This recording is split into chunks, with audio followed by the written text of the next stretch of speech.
আকাশবাণী খবর পড়ছি দেবব্রত মণ্ডল। প্রথমে বিশেষ খবর। ক্যাবিনেটের নিযুক্তি সংক্রান্ত কমিটি এসিসি বিভিন্ন মন্ত্রক ও দপ্তরে বেশ কিছু উচ্চ পদে নিয়োগের বিষয়টি অনুমোদন করেছে। কেন্দ্রীয় মন্ত্রিসভা দেশে 3টি নতুন মেট্রো রেল প্রকল্প অনুমোদন করেছে। একই সাথে পশ্চিমবঙ্গের বাগডোগরা বিমানবন্দর এবং বিহারের বিহতায় 3টি নতুন এনক্লেভ গড়ে তোলার প্রস্তাবেও সবুজ সংকেত দিয়েছে। কলকাতার আরজিকর হাসপাতালে চিকিৎসককে ধর্ষণ ও হত্যার প্রতিবাদে আইএমএ আজ দেশজুড়ে 24 ঘন্টার কর্মবিরতির ডাক দিয়েছে। ভারত আজ উন্নয়নশীল দুনিয়ার কণ্ঠ ভয়েস অব গ্লোবাল সাউথের 3য় শিখর সম্মেলনের আয়োজন করতে চলেছে। সুদানের সিন্নার রাজ্যের একটি গ্রামে র্যাপিড সাপোর্ট ফোর্সেস এর হামলায় অন্তত 80 জন প্রাণ হারিয়েছেন। গাজায় সর্বশেষ দফার যুদ্ধবিরতি সংক্রান্ত আলোচনা কোনো অগ্রগতি ছাড়াই শেষ হয়েছে। আসছে বিস্তারিত খবরে। ক্যাবিনেটের নিযুক্তি সংক্রান্ত কমিটি এসিসি বিভিন্ন মন্ত্রক ও দপ্তরে বেশ কিছু উচ্চ পদে নিয়োগের বিষয়টি অনুমোদন করেছে। প্রবীণ আইএএস আধিকারিক বিবেক যোশীকে কর্মী বিষয়ক ও প্রশিক্ষণ দপ্তরে সচিব পদে নিয়োগ করা হয়েছে। তিনি বর্তমানে অর্থমন্ত্রকের সচিব পদে রয়েছেন। কয়লা মন্ত্রকের অতিরিক্ত সচিব নাগারাজু মাদ্দিরালাকে অর্থনৈতিক বিষয়ক দপ্তরের সচিব পদে নিযুক্ত করা হয়েছে। প্রবীণ আইএএস আধিকারিক মনোজ গভিল ব্যয় সংক্রান্ত দপ্তরের সচিব নিযুক্ত হয়েছেন। তিনি এতদিন কর্পোরেট বিষয়ক মন্ত্রকের সচিব ছিলেন। জাতীয় স্বাস্থ্য কর্তৃপক্ষ এনএইচ এর মুখ্য কার্যনির্বাহী আধিকারিকের পদে থাকা দীপ্তি গৌর মুখার্জি এখন কর্পোরেট বিষয়ক মন্ত্রকের সচিবের দায়িত্ব পালন করবেন। প্রতিরক্ষা দপ্তরের অফিসার অন স্পেশাল ডিউটি পদে নিয়োগ করা হয়েছে রাজেশ কুমার সিংকে। 31 অক্টোবর প্রতিরক্ষা সচিবের পদ থেকে আরামানে গিরিধরের অবসর গ্রহণের পর তিনি ওই পদে আসীন হবেন। অন্যদিকে বাণিজ্য দপ্তরের অতিরিক্ত সচিব অমরদীপ সিং ভাটিয়াকে শিল্প এবং অভ্যন্তরীণ বাণিজ্য উন্নয়ন দপ্তরের সচিব হিসেবে নিয়োগ করা হয়েছে। প্রধানমন্ত্রীর দপ্তরের বিশেষ সচিব পুণ্যসলীলা শ্রীবাস্তব স্বাস্থ্য ও পরিবার কল্যাণ দপ্তরের অফিসার অন স্পেশাল ডিউটি নিযুক্ত হয়েছেন। আগামী মাসে অপূর্ব চন্দ্র স্বাস্থ্য ও পরিবার কল্যাণের পদ থেকে অবসর গ্রহণের পর থেকে তিনি ওই পদে আসীন হবেন। সংখ্যালঘু মন্ত্রকের সচিব পদে থাকা টিকিথালা শ্রীনিবাস আবাসন ও নগর উন্নয়ন মন্ত্রকের সচিবের দায়িত্ব পেয়েছেন। অন্যদিকে দীপ্তি উমা শঙ্করকে রাষ্ট্রপতির অফিসার অন স্পেশাল ডিউটি হিসেবে নিযুক্ত করা হয়েছে। রাজেশ ভার্মা এই মাসের 31 তারিখ রাষ্ট্রপতির সচিব পদে অবসর গ্রহণ করলে শ্রীমতী উমা শঙ্কর তার স্থলাভিষিক্ত হবেন। কেন্দ্রীয় মন্ত্রিসভা দেশে 3টি নতুন মেট্রো রেল প্রকল্প অনুমোদন করেছে। এর মধ্যে আছে 15,600 কোটি টাকার ব্যাঙ্গালোর মেট্রোর 3য় পর্যায়, 12,200 কোটি টাকার থানে ইন্টিগ্রাল রিং রোড মেট্রো এবং 3,000 কোটি টাকার পুনে মেট্রো সম্প্রসারণ প্রকল্প। নতুন দিল্লিতে গতকাল প্রধানমন্ত্রী নরেন্দ্র মোদীর পৌরোহিত্যে মন্ত্রিসভার বৈঠকে এই ছাড়পত্র মেলে। মন্ত্রিসভা পশ্চিমবঙ্গের বাগডোগরা বিমানবন্দর এবং বিহারের বিহতায় 3টি নতুন এনক্লেভ গড়ে তোলার প্রস্তাবেও সবুজ সংকেত দিয়েছে। শ্রী বৈষ্ণব আরও জানান, ব্যাঙ্গালোর মেট্রো রেল প্রকল্পে এই 3য় পর্যায়ের কাজ শেষ হবে 2029 নাগাদ। প্রায় 45 কিলোমিটার এই নতুন মেট্রো রেল পথ শহরের যানজট কমাতে সহায়ক হবে। থানে ইন্টিগ্রাল রিং রোড মেট্রো প্রকল্প 2029-এর মধ্যেই কার্যকর হবে বলে শ্রী বৈষ্ণব জানিয়েছেন।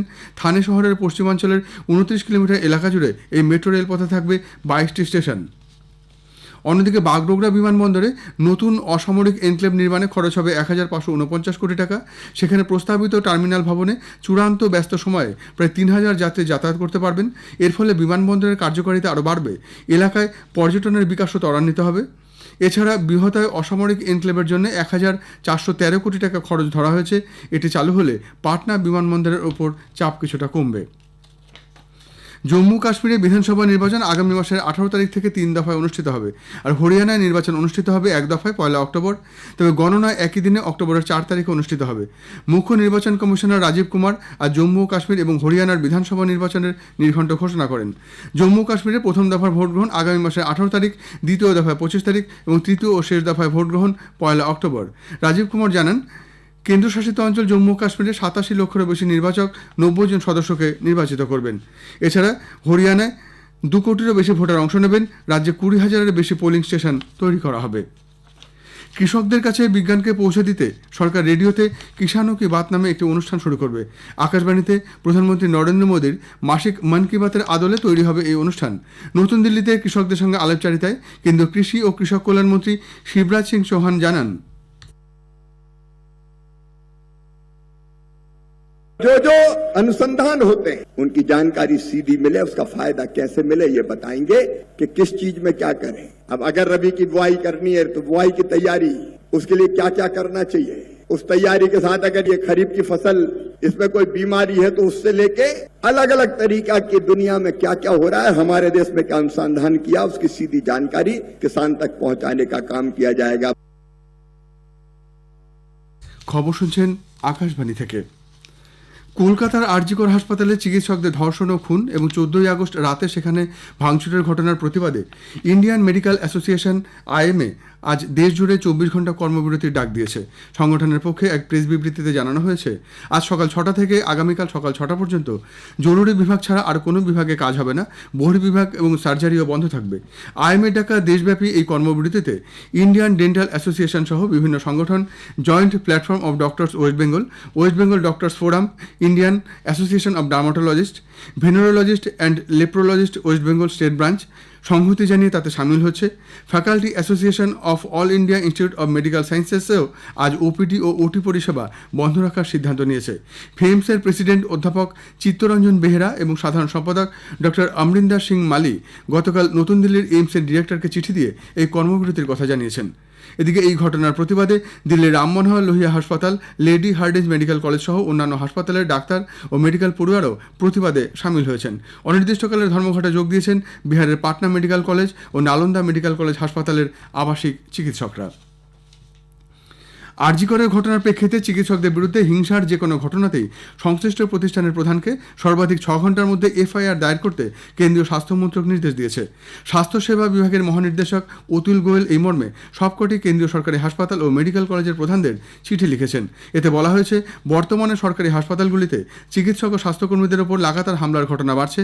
অনেক স্বাস্থ্যকর্মী কর্তব্য পালন করতে গিয়ে আহত হয়েছেন। এলাহাবাদ হাইকোর্ট উত্তরপ্রদেশ সরকারকে 69,000 সহকারী শিক্ষক নিয়োগের জন্য নতুন করে তালিকা তৈরির নির্দেশ দিয়েছে।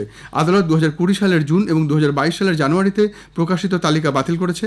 ওই তালিকায় 6,800 জনের নাম ছিল।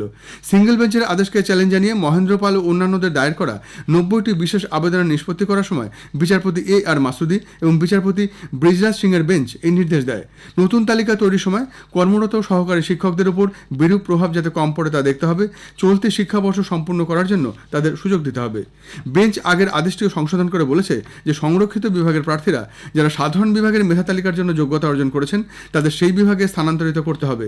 বেঞ্চ রাজ্য সরকার এবং সংশ্লিষ্ট অন্যান্য কর্তৃপক্ষকে 3 মাসের মধ্যে নতুন তালিকা প্রকাশের প্রক্রিয়া শেষ করার নির্দেশ দিয়েছে। ভারত আজ উন্নয়নশীল দুনিয়ার কণ্ঠ ভয়েস অফ গ্লোবাল সাউথের 3য় শিখর সম্মেলনের আয়োজন করতে চলেছে।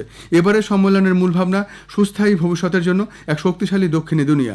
বিদেশ মন্ত্রকের মুখপাত্র রণধীর জয়সওয়াল বলেছেন, এই সম্মেলনে গ্লোবাল সাউথের সমস্ত দেশকে আমন্ত্রণ জানানো হয়েছে।